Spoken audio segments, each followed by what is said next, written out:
For artists especially, it's even more important to find followers. So in this video, I want to talk to you about how I gained my followers, what I found is super helpful, and what other people have been doing that have been super helpful as well. Okay, so first, why do you need followers? Why do I need followers? Is it that I want to be in the spotlight or anything like that?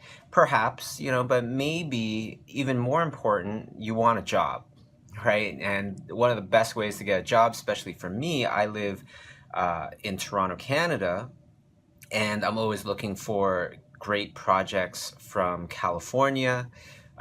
So getting out there, being in the social media spotlight is extra important. When you're on people's minds, when you're on people's feeds, they'll start calling you.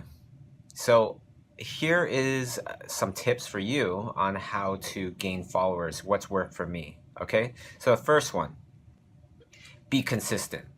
You want to be extra consistent. So let me tell you a story. Inktober happened in October. It's a month where everybody is sketching and drawing just with inks. And through that, one of my favorite artists, Peter DeSev, started to do Inktober drawings. And they were so beautiful, so captivating, and so consistent that even if I didn't see in my feed, I would specifically go to his page to check out those Inktober drawings just because I knew that if I did, I would be rewarded with a new Inktober drawing to look at. It became part of my routine. When you are super consistent, you become part of people's routines, and how good is that?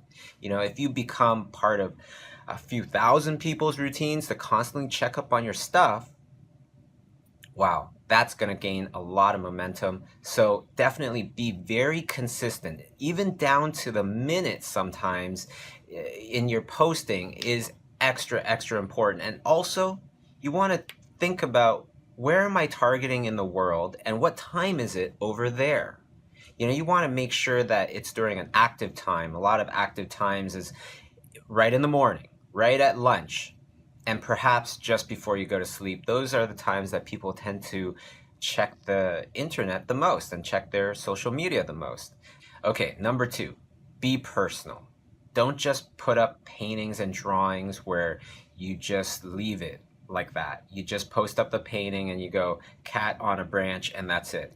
I used to do that. And it wasn't until one person emailed me and told me, you know what, I would love to know more about your thoughts behind these different posts.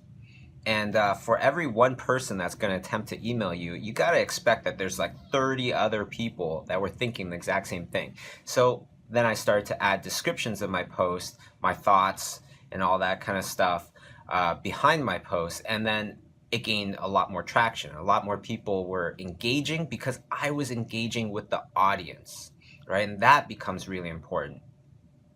Not only that, but vary up your posts so that it's not just artwork, it's also personal stuff. And that actually leads me to number three. Vary up your posts. It's very important to constantly vary up your posts so that you're not always posting the same thing. This is extra important when you are attempting to market anything. If you want to tell people about new products, new books, new prints, things like that. For me, I do all that and workshops. I talk about workshops and schoolism classes. So definitely vary up your posts so that people aren't jarred when they see something different and they're like, whoa, why is there all of a sudden this, announcement about a book? Why is there an ad here? Well, you know what? If I am constantly varying up my posts, so I'm putting up some art, I'm putting up other people's art, I'm putting up what I find fascinating in the world, perhaps some personal photos, and perhaps some promotional stuff. If I'm constantly varying up the content, then people get used to it, and the followers that I gain are going to be really great quality followers that will stick with me even when I got something cool that I want to show them, and perhaps hopefully they want to buy. As an artist, in order to do more art, we have to make a living from it. Otherwise, we don't have enough time to do art because we're, driving trucks or, sweeping floors or whatever it might be to make a living. So even though people hate to talk about promotional things and it feels like selling out a lot of times for a lot of artists, hey, it only leads to more great art. When people are supporting what you do, it only leads to more great art. By the way, you can sign up for a Schoolism class right up here, or you can go to the website and check out other things. Okay, enough of that. So next thing I want to talk about, number 4, talk with others. Don't just post art and then that's it. Start talking with other people. And I don't mean comment and just say, great job, excellent, one word, awesome, cool. No, none of these things. I mean, really try to engage with them. Look at what they are posting and try to give them a comment that's going to be something that's very personal to whatever it is that they posted. That means that you're paying attention. That means you're really trying to engage. You're really trying to start conversations. Especially when you're just starting off, nobody even knows you. Nobody even knows where you're from or whatever, especially if you live in some city where there's very small art communities or non-existent art communities. It's even more important to comment on other people's stuff. Okay, so when you comment on people's things, try leaving them a little question specifically about what it is that they put up. And the more important or the more followers that person has that you're commenting on, try to make their answer as short as possible, because obviously the more popular you are, the more comments you get, and the less time you have to answer them. A lot of times the best way to get an answer is to talk about their current project, whatever it is that's current to them, or what they're currently promoting or selling, or whatever new book that just came out, things like that. Number 5, fan art, trends, hashtags. Now this is something that I do somewhat, this is kind of like I'm giving you guys more options. This is something that a lot of people do and they're very successful at it.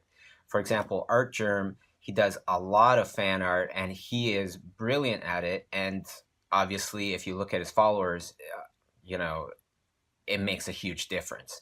Now, for me, I only like to do fan art if I'm really, really in love with whatever it is that I want to do fan art of, and that I have this new idea about how to put a twist on it to make it my own, to make it something special.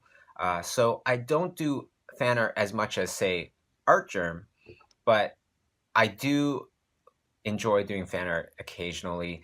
Sometimes another good thing is to do trends. So for example, like I was saying in the very beginning of this video, Inktober happens every October, where everybody starts, all these different artists start doing ink drawings and hashtag it Inktober. So stick with the trends. There's also sketch dailies. That's really good. And people will notice when you start to follow trends, people that are also following those trends will notice your art.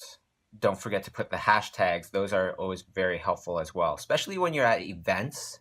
When you're at events, I find it especially helpful. Like whenever I go to a Schoolism event, I always put Schoolism Live or a Schoolism hashtag, and that way everybody can see each other's photos and then start conversations even easier, because now you have something in common. You're all at the same event.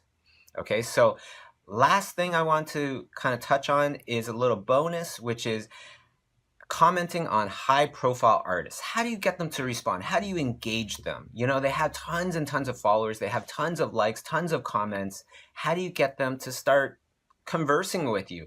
Well, I'll give you 2 tips that are very, very good. One is talk about what is most current with them. Ask them questions about what's most current with them. Keep the questions nice and specific, yet the answer could be very short.